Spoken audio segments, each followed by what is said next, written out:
once again to our Spark Centennial podcast. I'm Gina Schreck, and we are here. We have some very special guests. Again, members of the Spark program, as well as Mike Sutherland, City Councilman here representing the city of Centennial. And we're going to talk about your role and your expertise and knowledge as far as small businesses and all that's good in that world, Mike. But we also have Becca Cooper Leebove. Hi, thank you for having me. I know. I'm excited. My first time on your podcast. I know. And it's not even my podcast, so this is fun. Okay, and Amanda, why do I always say your name wrong? Because it's weird. I know. Do you pronounce it Maughmer. Maughmer. I say Maughmer, but Everybody there's no does. M. Yeah, Maughmer. Amanda is here, and we know Amanda just as Pink Poppy Media. And so Amanda does photography. Do you do video as well? No. Just photography. Yeah. Okay. Great headshots, branding, and then Becca does branding and helping clients with their brand and their marketing. Yeah. So, Becca's going, yes, that is correct. So, part of this program, this is both of your first time in the program, and you guys are going to work on a project together for September. We'll talk about that in a little bit. And then, but I love that this is the first group that we've had today that you guys are both in branding and marketing. It ties in together, so that makes it nice. And I'm curious, I want to find out, Becca, from you, when did you start your business? ShuBu Creative is your business. And when did you start that, and how did you get into this world of marketing? Sure. I started in 2018, believe it or not. So I'm in my 7th year. That's exciting. I always wanted to own a marketing and branding agency, actually. I started in marketing right off the bat, like 2 decades ago, I guess I'd say, when I started my career. So I wanted to be in PR, and the economy wasn't that great and agencies weren't hiring. So I took a marketing job at a software company, and my career went off from there. I worked at Vail Resorts as their creative services director, and then Porchlight Real Estate Group as a VP of marketing. But I always said, one day I want to own an agency, because when I was in-house, the agencies just seemed so cool. Right. You've seen Mad Men. They were so creative in Mad Men. Yeah. So that's what I did. So then I decided, when I had my second child, that it was time to own my own schedule. And so I started my own business in 2018. And let's just debunk the first myth of entrepreneurship. I start my own business to own my own schedule. That's totally true. It's like, wow. You now own 24 hours of work. Like your brain is always on. So you're always on. Right. That's really fun. What have been what's one of the biggest challenges that you've had running your own business? I think for me, because I was in branding and marketing, learning to sell. Like, I think every single business owner, no matter what, needs to learn the art of selling. And I didn't really know anything about that. I was like the one who was promoting and getting the materials to sales. Right. But I was never having to like pitch a big deal, close a deal, get contracts signed. So I think that investing in a coach for selling and sales was like a key thing. And it was a challenge for me. And it, honestly, it still is. Yeah. Like, I'm just not a saleswoman. Like, I am very, just me. And it's just, I never got trained in sales. So that was the biggest challenge. And what goes along with that is like pricing and profit and all those things. So I think those are big challenges as a business owner. True. That is interesting. That's the first person that said sales. Most people say marketing because they don't have time for marketing. Yeah, they don't. But this is your business is marketing and branding. So sales. Yeah, that's it's like, I'll bring all these people to you, but was I closing the deals before? Not necessarily. But I did learn like the experience needs to match the marketing, the process, all of that. Like, that's the 5th P in marketing is process. I don't know if you've heard that, but the experience. So I knew all of that. So I just had to master that art of, pitching and sales and closing deals and negotiation. I mean, that all was just totally new to me. Like, that is interesting. Yeah. Okay, Amanda, how about you? How did you get started? Did you always love photography as a kid? What makes somebody start their own business in photography? No, I started photography because this is a funny story. I started photography because I would go hiking with my stepmom, and she was like a fast hiker, and I wanted a way to slow down and stop to take a break. That's good. So I would be like, oh my gosh, like, look at this pretty flower. Oh my gosh, like, that's and I would like hysterical. stop for like a couple minutes to catch my breath and be like, look, I'm going to take a picture of this flower. So I kid you not, I have like hundreds Oh of my pictures gosh. of flowers, and not necessarily because they were really pretty. Like, and they were like, I actually love those pictures. But I'd be like, oh, I want to stop and take a picture of this flower, or I'm going to stop and take a picture of this mountain. And I wanted to take a It was a break. good stall tactic. Yeah, it totally was. And then, That's the best I've ever heard. That's I love that. love it I think so we much. all wanted to aspire to be like a photographer. I know. think. At least us artsy people yeah, here. yeah. yeah, that's and so then, good.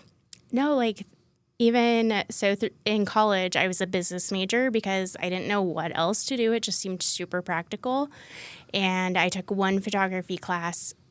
So I'm a business major with a bunch of artsy people. And my projects were so different from everybody else. Like, I'm taking pictures of like lines and very linear things, but I absolutely loved it. And that, like, I really wanted to be a photographer at that point, but I was so stubborn. I was like, can't switch my major. I don't want to take colors theory and drawing. So I just stuck it out. Stayed with the business. Yeah, stayed with it. So I've actually had my business for 14 years. And it was about 4.5 years ago that I lost my last corporate job, and I said, I'm done. And that's when I went full time with my business. That's awesome. And how long have you had your studio? So I've had my studio in Centennial for almost 3 years. So Because that's a big leap. yeah. Going from being a photographer where you can just kind of go everywhere and take pictures to opening a studio, signing a lease. Yeah, that was a huge commitment. And, honestly, I love my studio space. It's a love-hate relationship. I'm super isolated where I'm at, which is why I've wanted to switch where I'm at for the last year and a half. And that I wanted to be at the Village for the last year and a half. So I'm going to be super excited to be making that change at Yes. the end of the summer. She's so moving into the Village workspace. super excited. Yeah, this is like the Village table right here. It is. Yeah. Definitely. So, yeah, very fun. And I love the fact that you started because you were avoiding hiking. Yeah. It's just the best. Yeah. And does that have anything to do with how you came up with the name Pink Poppy Media? No, so the fun part so I rebranded, it was about 2.5 years ago. I actually launched the rebrand on April Fool's Day, it was a very inappropriate rebrand. Like, I took a huge leap. So sorry, City of Centennial, if you maybe don't like this, but I relaunched it, and I basically said, hey, I renamed it to Pink Pickle Media As a joke. as a joke on April Fool's Day. I had the domain and I love everything. that. You actually got the domain? Yeah. Pink Pickle Media. Yeah, I've since let it go. I was hoping that like someday it would be like a big money making thing. Didn't quite pan out. I mean, I don't find that offensive. Yeah, I was going to say, I don't know why. Yeah, I don't know why. Yeah, I mean, That's brilliant. Yeah. That's brilliant. Yeah. So people like I was photographing a conference down at the Broadmoor, and I was kind of in the basement, so I didn't have really great cell reception. But like I had people reaching out, and they're like, "Do you realize like what that stands for?" And I'm like, "No, whatever do you mean?" Like, no. So poppy is actually the birth flower of August. One of them. There's two because we like to be extra. I Yeah, think. we do. We Yeah. both have talked about that. Yeah. Pink is one of, like, it's my favorite color. If anybody doesn't know me, like, She always has definitely. pink. Yes. And then the colors in my logo are the color colors of my 4 dogs. So that was kind of the fun little tie-in. It's also the national flower of Iceland, which is where my husband and I are married. So there was kind of a lot of personal tie-ins to my brand. Oh, very fun. it also is a great. flower that grows like the tallest. So it's actually True. like related to women in business and like growing and, Yeah. breaking the glass ceiling. Did you know that? No. There was like an article, there's like the poppy something syndrome. Yes. And it's They where cut off the poppy yeah, head. Exactly. Yeah. But because they grow so tall. Right. So look at it. It's like it's perfect. That is perfect. I love that because Yeah. it's definitely not because I'm tall. No, but you can be with your Yes. brand. And Becca, I didn't ask, how did you come up with ShuBu Creative? Yeah, I'm The surprised name. you didn't ask. I know. I was like, is she going to I ask me know about that, the name? and I forgot. I was like, oh yeah, tell us because about everyone's ShuBu. like, what is What your is name ShuBu? mean? But it does, spur conversation. So I, again, like had to rebrand because, everything is trademarked and people in our industry, everything is taken. Yeah. And so it was really hard to just have a generic name. So early on in my journey, I was looking like right at my kids and I'm like, I need something that like no one has and I just will never have to deal with it. And so my daughter, her nickname as a baby is ShuShu, and my son's nickname as a baby was Boo. And so I was like, ShuBu, I'm just going to go with it. And it was talk about a risk. Like people are like, what are you doing? But I was able to brand it. It was very unique. And I wanted a name that people it was short and they would remember. So like in-house, they'd be like, call ShuBu.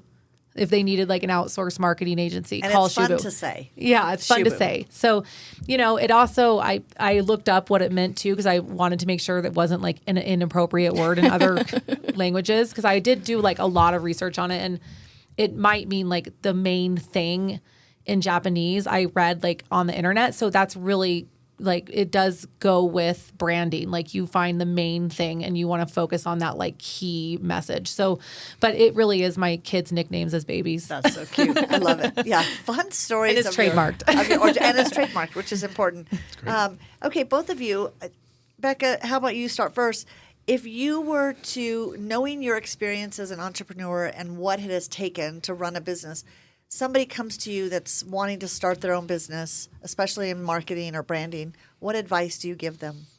It takes grit, and it also takes not being like scared when things go wrong. You really have to be able to say, I'm going to go get through this problem and then get up the next day and keep going. So it just takes stamina and grit. And so if you're wanting to start your own business and you love what you do, which is my other piece of advice, you have to love it, because it's not going to be easy. I don't want to sugarcoat this. It's not going to be easy. So you have to love what you're doing, and then you have to have that like work ethic, like a lot of grit, a lot of stamina, a lot of resilience, because every day there's going to be something new that you're learning, or there's a challenge, or even an amazing thing, like a celebratory thing. So it's just a like kind of a roller coaster that you have to manage. Which is interesting. It is that roller coaster of ups and downs, and you're doing great one day, and the next day you're curled up in the corner crying. Exactly. And which is what we love together. When we all work together, you're in this cohort together with the Spark program,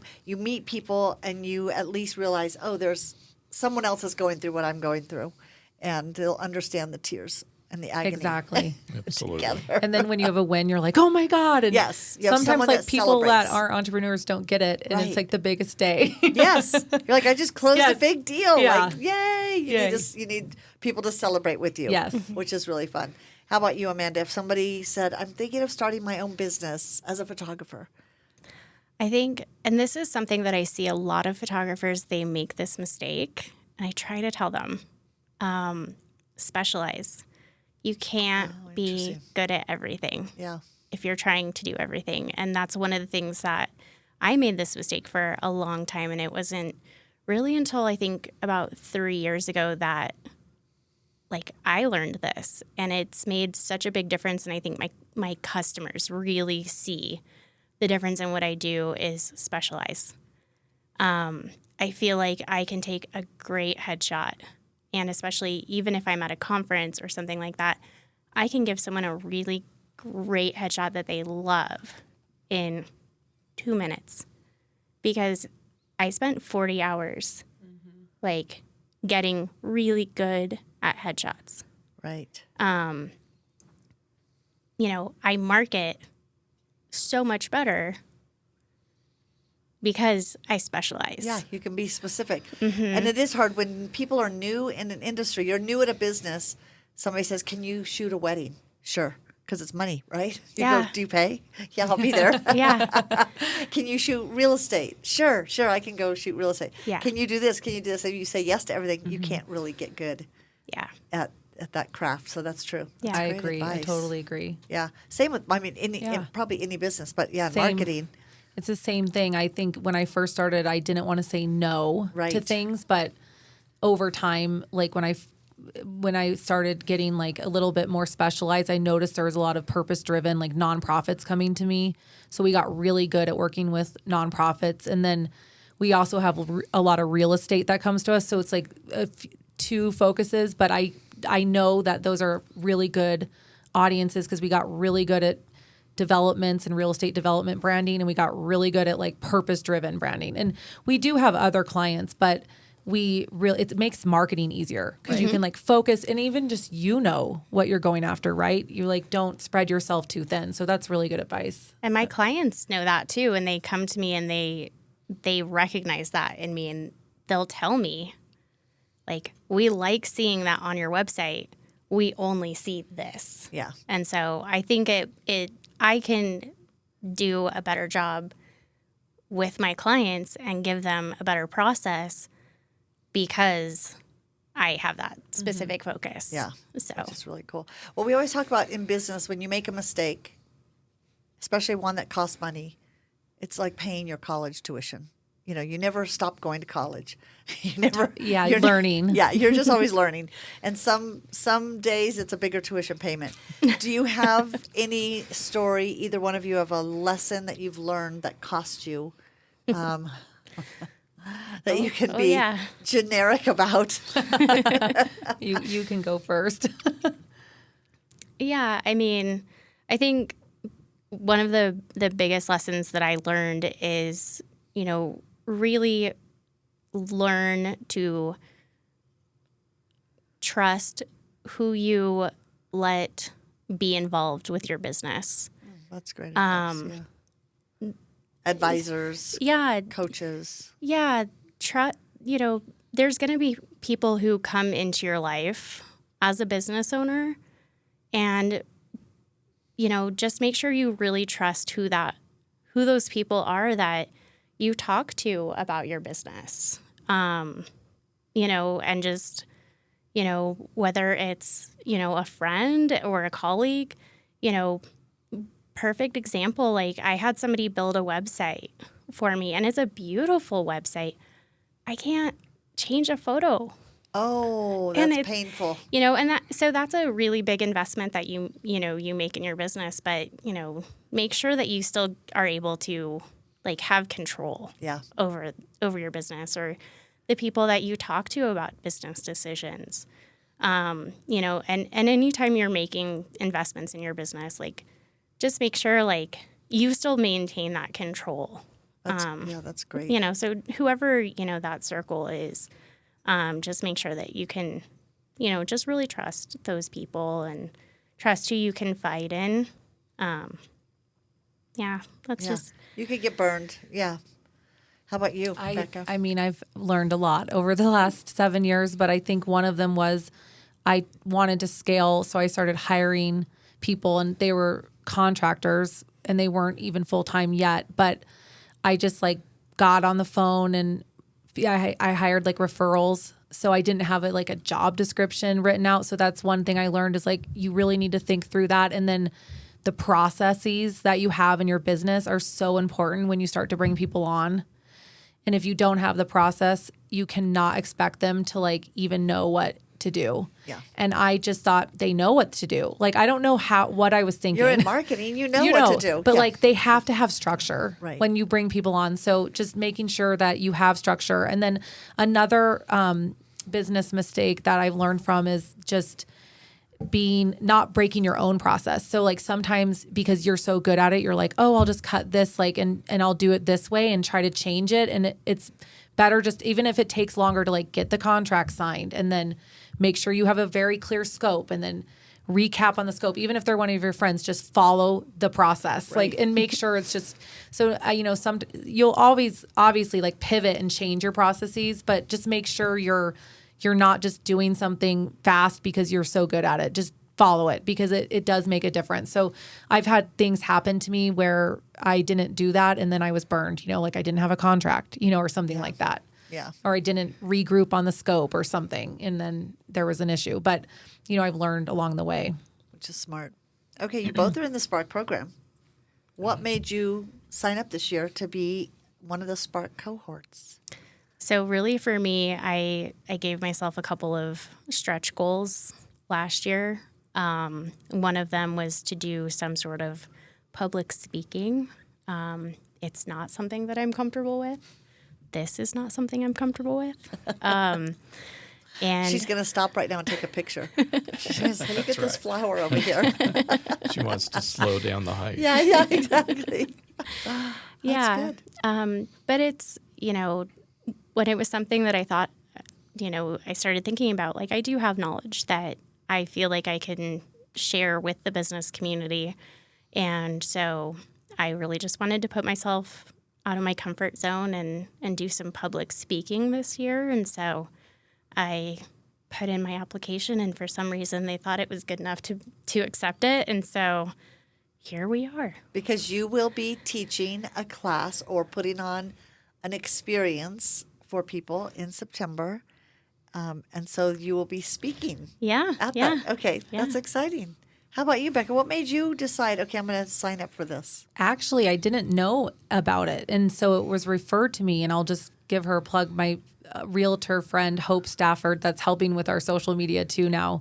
She's a realtor in Denver. She forwarded it to me because she lives in Centennial and said I'd be like a good fit for it. And she's so supportive of my business. So I applied, and we happened to have a workshop that I was giving for free sometimes to the public to give back to the business community for exposure and all of that. And then also we were doing it like one-on-one with companies. And I was like, I can use this workshop, and this is a great opportunity to like kind of expand upon it and learn. So I applied for it. I was pretty surprised when I saw that I was chosen. I don't know much about the process, so I was very like honored and excited. And I've always wanted to work with the city of Centennial. So, we've applied for different projects with the city. We haven't gotten them, but I just thought this is a good way to like build that relationship and the rapport with the city. With the city. Yeah. Fun. And Mike, as our city councilman here, the Spark program has been around since 2019. 2019 was the first cohort for the Spark program. And so it's developed over the years into what it is today. And we have several alumni, including you, Gina. So it's been really part of our mission as a city to be innovative, to be efficient, to promote businesses, promote economic development. And I think the city realized that small businesses are really the economic engine for the whole city and the South Metro region. So the city was able to collaborate with the South Metro Denver Chamber of Commerce. It's where I first met Amanda, first met you actually after the initial cohort. So it's really something we want to do to make businesses feel welcome, give them some resources to expand their businesses, give them a referral network for different things. I think you each indicated that referrals are important instead of just going out cold and looking for accountants or realtors or what have you. So we're very proud of that. The 2024 program, which was just wrapped up, we had 7 learning opportunities through the Spark program, both in person and online. We had 12 partner organizations that we engaged in the program, and there were 176 registered attendees for that program that will now happen this year in September. So that's fun. And it's really exciting. And I think you've each described lessons you've learned in starting up your own business. And it is a courageous attempt, and at first you may not succeed, but you just have to keep trying. Each step of the way. We live and learn. We're lifelong learners. We are, yeah. That college tuition. You keep keep paying. You think, oh, I've got my degree in business. Yeah. Amanda mentioned that. I know everything. Or you're an expert in what you do on marketing. So I'm sure I can just plug in and, run my own business and Right. do all that. So, But there's so much to learn. And There is, I do yeah. feel like small businesses don't realize the resources that are available in their city. yes. And that was one thing I felt fortunate when I first was opening the village. I just went to the city and I just said, okay, tell me what resources are here. What do I need to get involved in? What's the economic development city manager? Who do I need to meet with? And I think my word of wisdom or encouragement to small business is contact your city officials, anybody, contact Mike, contact and say, who do I need to be involved with? Who do I need to know? How can I plug in? And I think businesses don't take advantage of all the resources that are available. And the city of Centennial has amazing resources for small business startups. And I believe if you just go to this, and I always have to read it, make sure Centennial Co. So it's Centennial, Colorado, centennialco.gov/spark. And if you go to that link, number one, you can sign up for the newsletter to get on the Spark newsletters. You can also find out the schedule of the programs that are rolling out starting July. And then you can also look there on that page for a resource for small business startups in Centennial. And I just think small businesses do need to get together. We need to collaborate together. We need to network together. We need to join events like this, come and participate as a small business, just a participant. You don't have to sign up to speak or do anything. You just have to come and learn and then say, okay, now what? How do I get involved? Any other resources or things that you think a small business owner should be doing? I think I would encourage small business owners to get involved in their local chamber of commerce. So we have two that serve the city of Centennial. We have the South Metro Denver Chamber, and we also have the Aurora Chamber of Commerce. So the city is, as you know, is very long east to west. So a lot of the businesses in the eastern part of the city belong to the Aurora Chamber, and then the western part to the South Metro Denver Chamber. They are excellent resources for small businesses. They have staffs that are eager to help small businesses get connected with not only resources, but local government as well. And in Centennial, we pride ourselves on being very responsive to businesses and citizens alike. And so you can get a response very quickly through the city, through the link that Gina just mentioned, and you'll get a city staffer call you back within a day or so and connect you to the right folks. So I don't know why it is, but I think people in general, especially small businesses, think, oh well, city, they're kind of unapproachable, or politicians. Those politicians. Those politicians. Right. Unapproachable, or I don't know how I would utilize that resource. Just call and ask. Just say, call and how ask. can I get involved? Yeah. What can Right. I do? I'm starting a business. What do I need to know? And get plugged in to the resources, because it's been really helpful. I mean, I was sharing earlier that I believe truly Mayor Pico has saved my business personally at least $200,000 because she came in and asked a question like, how's your build out going? When we were doing our build out, and I was like, well, funny, we're waiting on a inspection from the city. And she said, what do you mean? I said, well, we've been waiting 6 weeks. And she said, okay, that is not true. We have a 48-hour turnaround for inspections. And I went, what? And then she said, well, log into your portal. And I was like, what? What do you mean portal? What are these words you use? Like she sat there and took the time to help me log in and look to see they had never called for our inspections. that's what led to Taylor getting her general contractor license. There you have it. But it was just because she cared enough to ask, and then I was curious enough to ask, what do I need to do? So I really encourage small businesses to get more involved. And to do this, the event that you two are putting on in September, I know you haven't put the whole program together yet, but in September, you're going to be basically holding, is it going to be like a workshop, you think? And tell us, kind of give us a general overview of what people will learn if they attend this session in September. Marketing. Branding.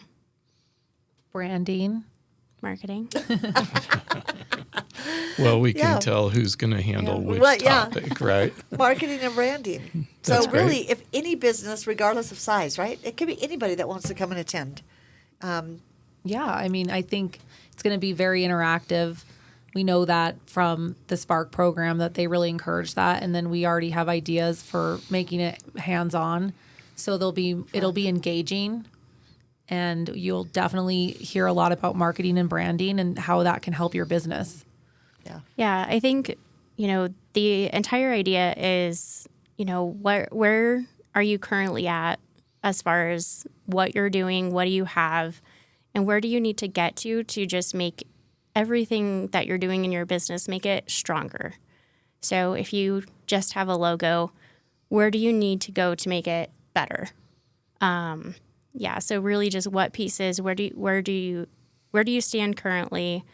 What is making you maybe blend in with your competition? Yeah. And then how can you walk away with this with an action plan to make yourself stand out from your competition? Mm-hmm. That's going to be great. It's needed by everybody, and almost everyone in business says marketing is something they struggle with. So I think it'll be a very well-attended session. And again, to find information, go to the website centennialco.gov/spark to get on the newsletter list, so you can get notifications of when the exact date is and the location and all the information. Okay, I have to ask one wrap-up question, and that is, what is a book or podcast that you would recommend to entrepreneurs or somebody wanting to start a business? I'm like, what? Yeah, there's a lot of Book or podcast. Really, it's a selfish question because I'm going to make a list so I have books to read. Well, I just read How to Run Your Business Like Clockwork by the same guy who wrote Profit First. Yeah, Mike McCallowitz. Yes. Michael And McCallowitz. Yeah, exactly. I didn't know how to say his last name, but I think that book is very helpful because it talks about not only just like operations, but he gets into like branding and marketing without saying branding and marketing, but like knowing your niche, knowing your target audience, and like what your focus is, and how that can be like repeatable and versus like spreading yourself so thin. So I think that book was recently I read that and I felt like that was really helpful. Yeah, that's a great book. So it's funny because you already kind of said it, but I was going to go with Profit First. Oh, that's funny. Just because. Same guy. Same guy, same author, Mike McCallowitz. Yeah. Just because I think that's one of the things that I think a lot of business owners struggle with. They do. It's just not even just running a business, but how do you run a profitable business? Yes. But also, and I struggled with this, and I'll be honest with it. I struggled with paying myself. Yes. And that was really, it wasn't even until this year that I made myself a promise that I will pay myself Yes. every single month. And, it's... You'll stop resenting your business if Yeah. you pay yourself. That's right. But that was something that for the longest time, I didn't prioritize that. And I don't know how many other business owners, did that, but So many. Yeah. So I mean, many. I've definitely had Yeah. times where I'm not paying myself. I'll be the first to admit. I remember when I first started my own payroll because I'm an S Corp, so I could have myself as an employee. Yeah. And it was a huge goal to just sign myself up on my own payroll Yeah. to get a paycheck every 2 weeks. It was one of the biggest like accomplishments I felt So good. from starting that business. So I always say to new business owners, whenever somebody tells me they're starting a business, I tell them read Profit First, so you know how to not just build a business, but build a business that you're happy to run because you're making money Yeah. and you're making you're building a profitable business that you could sell eventually if you wanted to. And it is one of the best books. I shouldn't say it's not an easy read. I had to read it a couple times to get, okay, here's what you have to get done, all the process. But it's so good, so important for businesses. Well, and I will say, and I don't know if everybody knows this, because this is something I just found out at the beginning of this year. They recently redid the Profit First book, so they did start to make it a little bit more specific. Right. So, like for me, they do have a Profit First for photographers. Interesting. Oh, wow. And Yeah. so newsflash, this Newsflash. is a recent development. They do have I think there was a Profit First for dog groomers. There's they have started to make it a lot Interesting. more specific. Yeah. So for a lot of different industries, they do have Profit First for attorneys. They have started to make it a lot more specific and more industry And if they specific. don't have your industry, get the regular Profit Yes. First book. It's still very good. Yes. And they have a website that you can go to hire a bookkeeper that follows the Profit First methodology, because that's another thing. When you open up 5 bank accounts, your bookkeeper will not be happy with you. You need a bookkeeper. Yeah. At a minimum. You need a bookkeeper. Contract. Yes. Yes. And I'm getting out of my hat role. Yeah. but Your entrepreneur, putting on your my entrepreneur hat. entrepreneur hat says, get a bookkeeper that understands your business. Yes. That was the first thing that I outsourced, and I will never bring that back. Right. No. No, thank you. Your That's too time is much. worth more than, Well, I always say they keep you out of jail. Let's go well, there. especially in Yeah, my I totally industry. agree. Yeah, in the legal industry, you better have a good bookkeeper. They keep my meal ticket from being taken away. Yeah. And I just look at it going, I know that as an entrepreneur, you wear too many hats, and bookkeeper is not my strong point. No. It's not even my middle point. I don't have a clue. So Yeah. I'm being on the creative marketing side of things. No. So I definitely had a bookkeeper from the beginning, but I've kind of grown and gotten more advanced with who has been helping. Yeah. I agree though with the industry one that knows your industry, because I'm thinking about that right now. I've never had that. And I've talked to someone that knows the industry, and when they know how it works, it's a lot. They can help you with Easier. revenue, margins, Right. things like that. Yeah, it's smart. Yeah. And this is just an example. Sitting at this table with you 3 is why joining a program like Spark is so important. It just brings entrepreneurs together. You start sharing resources, you share challenges, and you learn from each other. And I think it's just such an important program, even to stay involved with after your year is through. Come to the events. For those of you listening to this, if you've been to any of the Spark programs, you know they're valuable. The content, you always learn something, and it's a great network. Yeah. So I'm excited, and I'm excited to hear more about your program that you have coming out in September. So We're looking forward to September, and it'll be here before you know it. yeah, but let's not rush summer. Yeah. Please. Okay, all I right. need summer to go really slow. Okay. I need warm Like- weather. like that hike. for 8 months. Yeah. Let's stop and take pictures more That's right. today. It's a good idea. Slow hiking, please. Good Slow idea. hiking.